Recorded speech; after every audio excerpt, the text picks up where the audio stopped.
Olá, amigos, bem-vindos ao nosso encontro semanal com Joana de Ângeles, falando nesse livro tão gostoso, tão leve, mas ao mesmo tempo tão profundo, em que ela vai nos trazendo alguns aspectos que envolvem a nossa saúde.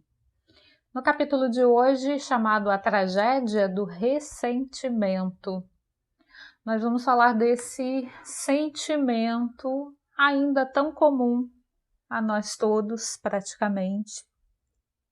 E Joana vai nos falar até de quando a gente acha que não tem mágoa, não tem sentimento. Ela aborda essa passagem também, né? E nós vamos pensar sobre esse ressentir. Ressentimento é sentir de novo. A cada vez que eu lembro de uma situação, de um acontecimento, de algo que eu ouvi, de algo que alguém fez, que eu presenciei e que me magoou, eu sinto de novo como se eu estivesse lá, naquele mesmo espaço-tempo em que aconteceu o fato que me magoou, que me entristeceu. E aí, lendo esse texto, eu lembrei de uma passagem do Evangelho segundo o Espiritismo, que é justamente uma contribuição da Joana de Ângeles na codificação. Não sei se todos vocês sabem, mas há 2 textos da Joana, ainda no codinome de um espírito amigo.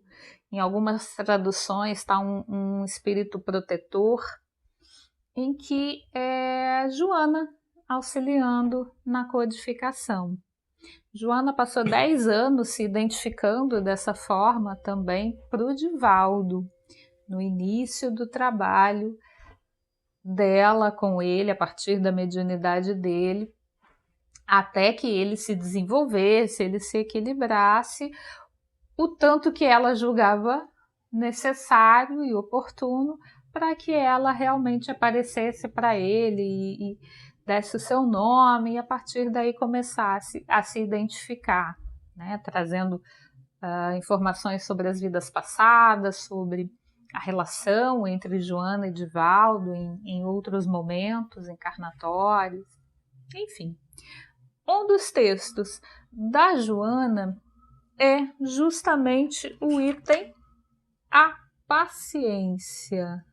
Isso está nas instruções dos espíritos do capítulo Os que são brandos e pacíficos. E ela nos traz: a vida é difícil, bem o sei.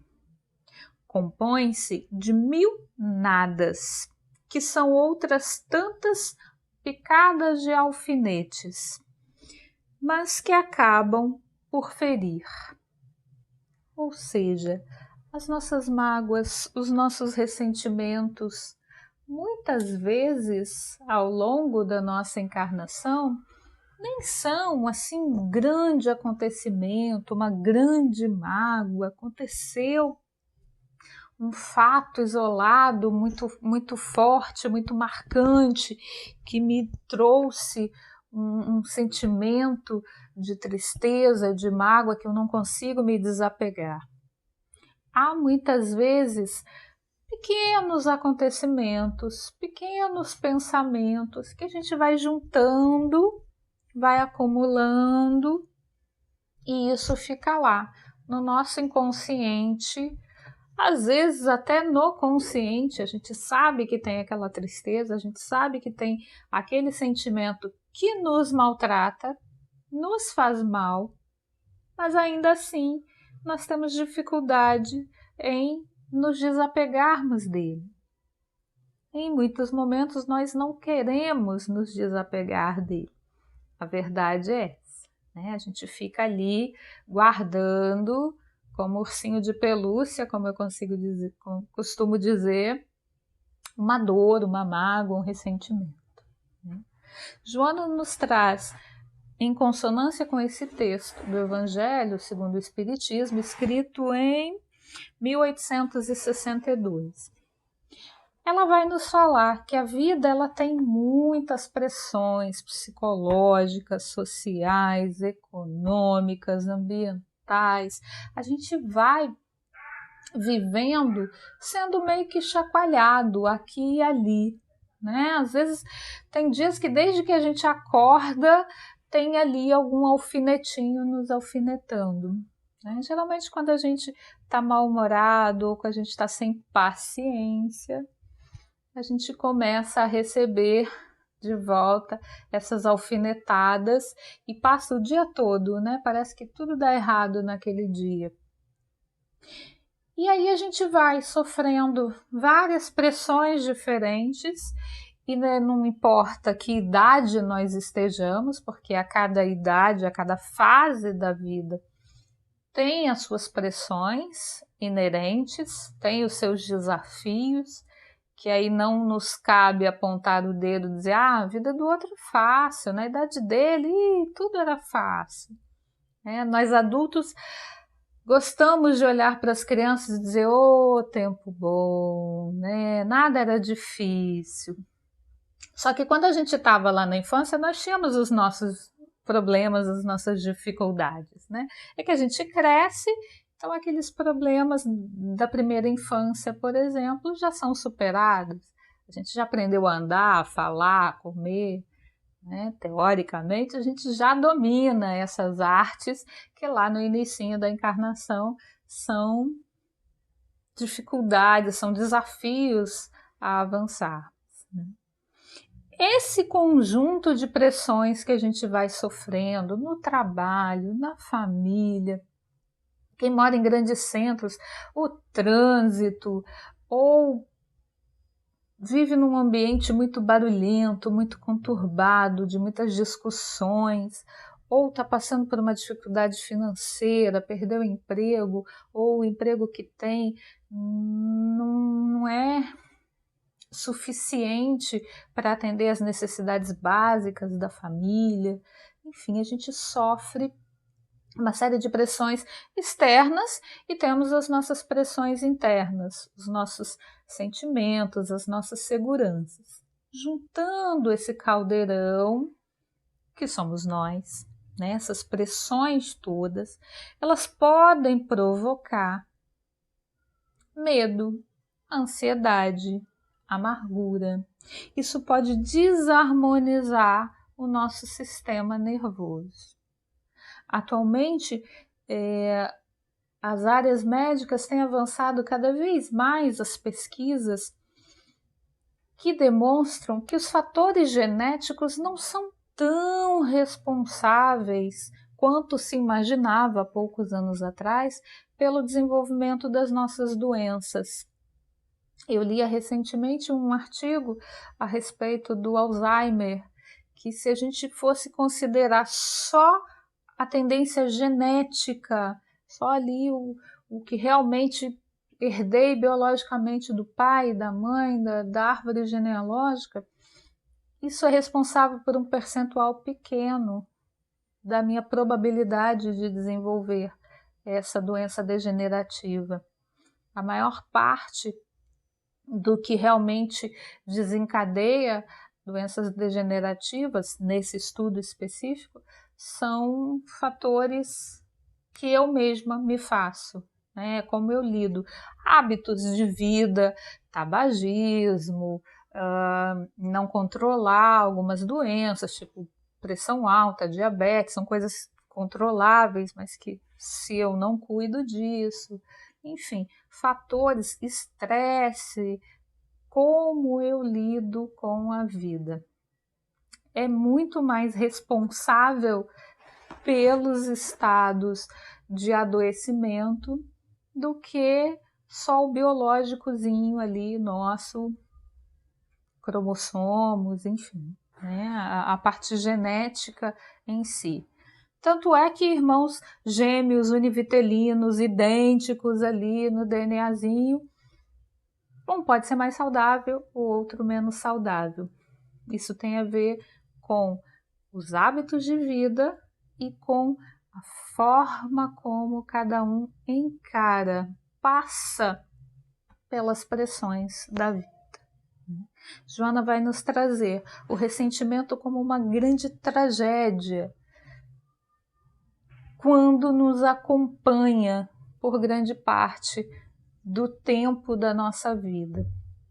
Dizer que nós, no estado evolutivo em que estamos, conseguimos passar por todas as dificuldades, todas as decepções, sem nos abalarmos, sem doer, não é verdade, né? Nós ainda não estamos num estágio de espíritos puros, no qual a gente já se desprendeu totalmente da matéria, e aí a gente já consegue ter uma elevação moral tal que a gente nem se magoe. Porque nós vamos sim chegar a um estágio em que a gente não vai precisar perdoar, porque a gente não vai nem se magoar, né? Por exemplo, quando a gente gosta muito de uma pessoa, alguns deslizes, alguns tratamentos inadequados que nós recebemos deles, muitas vezes a gente nem se magoa, porque a gente gosta tanto, a gente está ali tão feliz com a pessoa que nem fica magoado, né? Nem fica bravo, vamos dizer assim. Se fosse o outro, o vizinho, eu ia perder minha paciência. Mas já que é você, que eu gosto tanto, tudo bem, né? Fica bonito às vezes até. Mas o ressentimento, ele vai nos causando. O ressentimento é uma das definições que eu mais gosto dele, é uma água parada. Sabe, água parada? Tudo que não tem movimento adoece. Se você vê um riacho, ele corre, aquela água está sempre saudável, porque está se renovando, está correndo, tá fluindo. Mas pega uma poça d'água parada ali, uma água empoçada, que fica ali parada dia e noite, vira uma água adoecida, né? Vira aquela coisa até meio lamacenta, porque não teve movimento, porque não saiu do lugar. O ressentimento é essa poça d'água que a gente põe no coração. Fica ali empoçado, paralisado, não se altera com o tempo. E ele pode nos trazer, esse sentimento, pode nos trazer estados fóbicos, depressivos, pode nos tornar pessoas violentas. Muitas vezes a gente está impaciente, a gente está intolerante, a gente está irritado e nem sabe por que está irritado, mas qualquer coisa que alguém fale, qualquer coisa que alguém faça, qualquer problema mínimo, uma alfinetada que aconteça no dia, a gente se irrita, a gente perde a paciência, né? A gente está naquele estado de, tudo me irrita. É uma mágoa que tem lá, é um ressentimento, uma água empoçada que está ali dentro, causando aquele mal-estar. Os estados fóbicos podem ter essa origem também. Eu desloco essa minha dor, essa minha mágoa, que eu não quero mais ver, que eu finjo que ela não existe, mas ela está lá. Então, o inconsciente ele vai descarregar isso de alguma forma, e pode descarregar em forma de uma fobia. É um medo muito grande de altura, um medo de um animal específico, um medo de entrar sozinho no elevador. Enfim, eu posso estar produzindo uma fobia a partir de um ressentimento que fica ali residual no meu psiquismo. Eu deixo isso ali na minha mente, sempre me atrapalhando, sempre me intoxicando.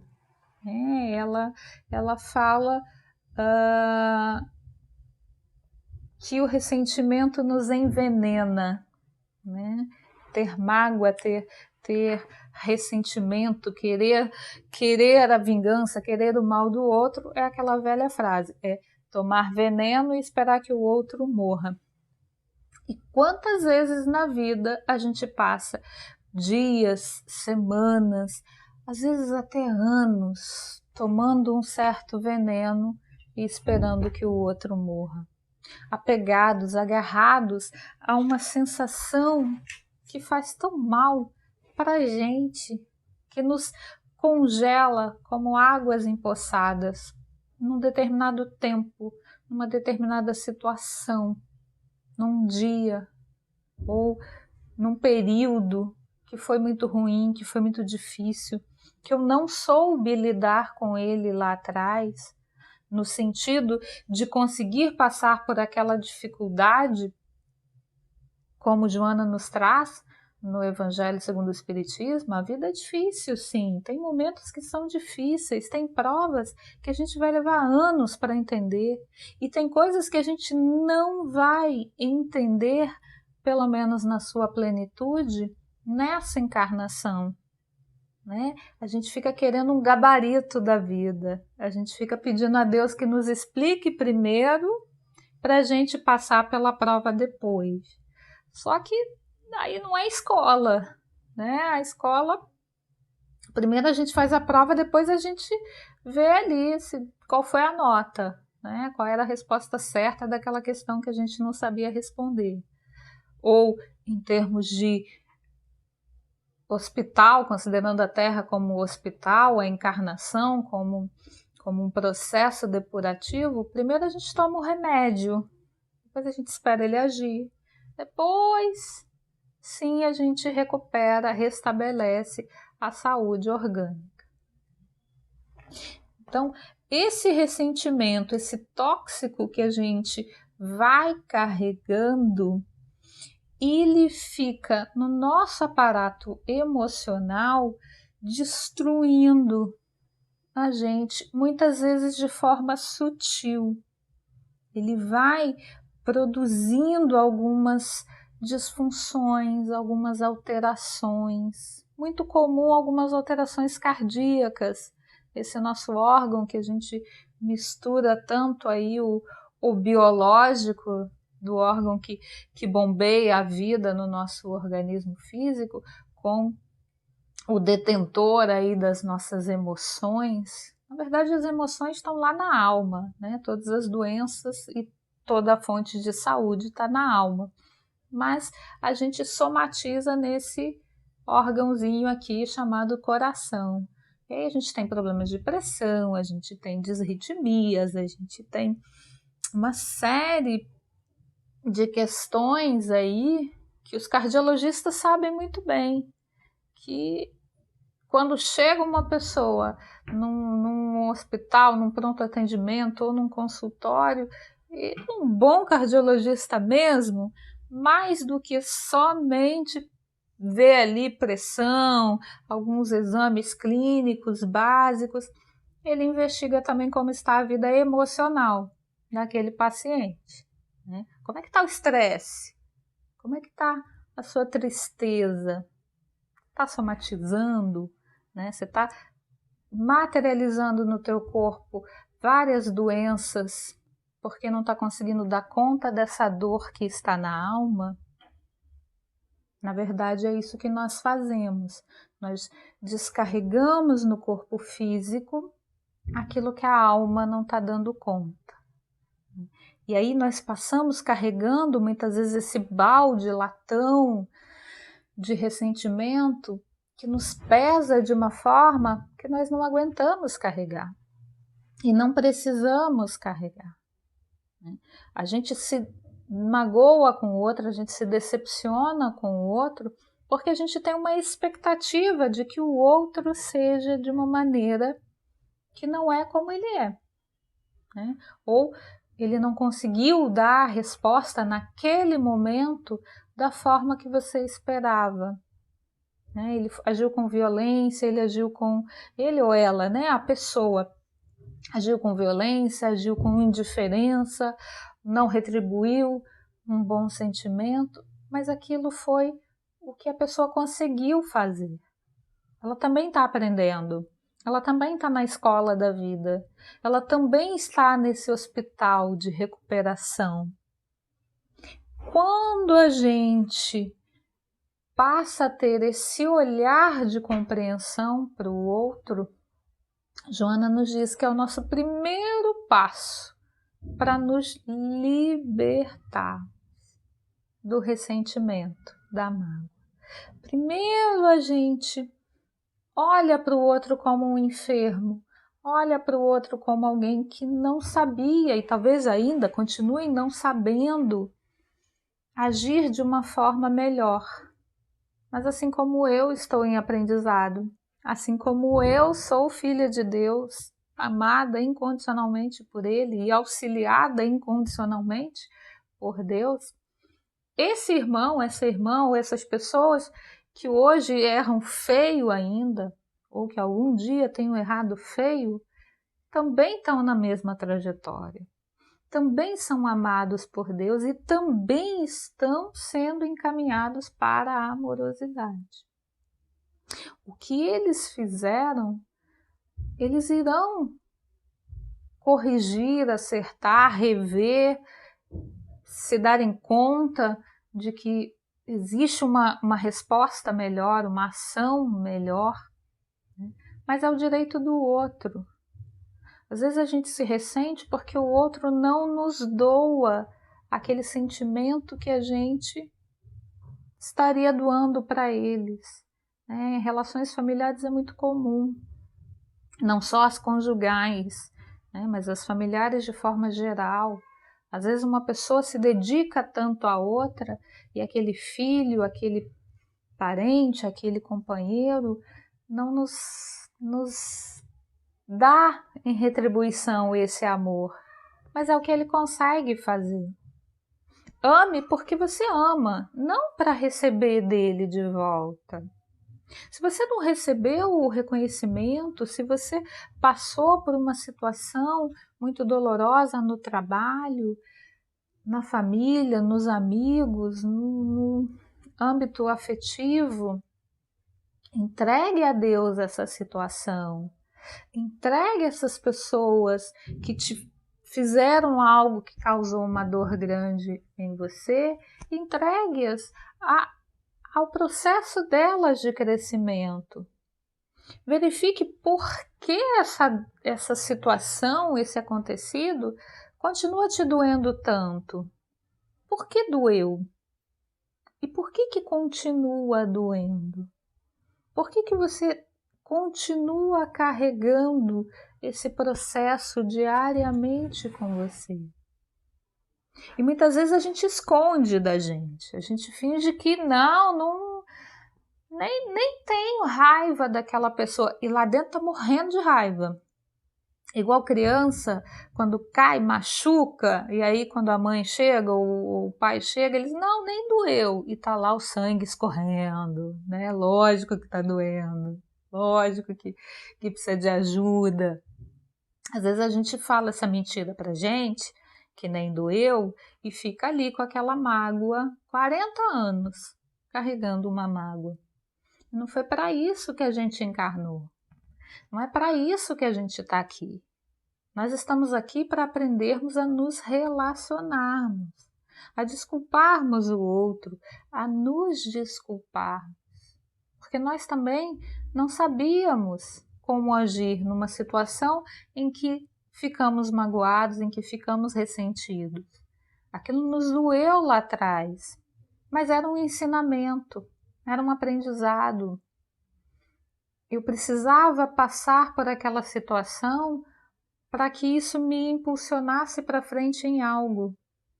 Ou, talvez na minha análise profunda, verdadeira, sincera, eu perceba que eu não precisava estar naquela situação, que eu me coloquei equivocadamente naquele caminho. Mas se eu fui, foi por desconhecimento, e a experiência me auxilia a não repetir, a seguir para frente, né? A não me manter nas mesmas bases em que eu estava lá atrás. Joana nos convida, nos chama a seguirmos adiante. Como no texto do Evangelho, ela diz para que tenhamos coragem de ir adiante. O mal que o outro fez, se é que foi um mal, em algumas situações, sim, foi um erro absurdo, foi um erro realmente muito grande que o outro cometeu.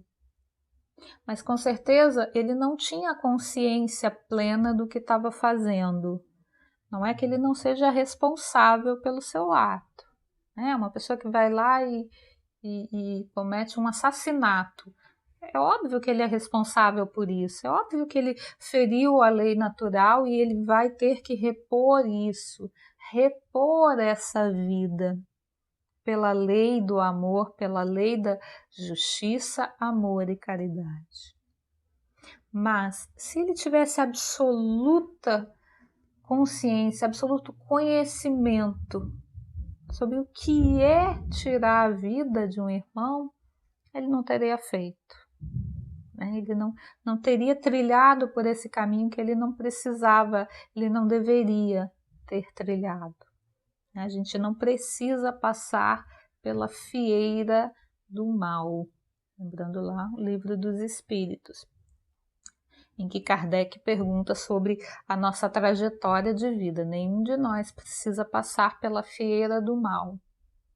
Mas se alguém passou pela fieira do mal, pela tua vida, e com isso te causou uma dor, entenda que esse mal só vai te perturbar se você permitir, ou vai te perturbar pelo tempo que você deixar. Não deixe que isso entre a tua casa mental, que isso domine o seu ser. Abandona as mágoas, entrega aquilo que não é possível ser resolvido agora, e muitas das situações difíceis não são resolvíveis nesse momento. Entrega ao tempo de Deus, mas se entregue em amorosidade também. Não fique aí tomando veneno todos os dias. Isso não vai resolver o problema, isso não vai mudar o outro. E quando você abre mão de uma mágoa, você não está dizendo que aquela situação que gerou a mágoa estava certa. Está dizendo que você se libertou dela. Você está superando aquela fase, aquela prova, aquela dificuldade. E assim, se libertando, se tornando livre, você se afasta desse sentimento tão nefasto, tão adoecedor, que é o ressentimento. Fácil não é, mas possível com certeza. É algo que está ao nosso alcance. Um passinho de cada vez, um pouquinho de cada vez, né? E aí a prece é um grande remédio que nos ajuda a trocar o veneno pelo remédio, né? Todo dia pedir a Deus para diminuir um pouquinho esse sentimento dentro de nós. E aí todo dia a gente vai tirando um pouquinho, até que um dia essa água parada, empoçada, volta a correr e esse riacho das tuas emoções se torna saudável de novo. Ficam aqui os meus sinceros desejos de que vocês consigam trabalhar, ainda que devagar, mas sempre, os ressentimentos de vocês. Um abraço a todos e até o nosso próximo encontro com Joana, nem esse livro tão gostoso que é o Momentos de Saúde. Até a próxima!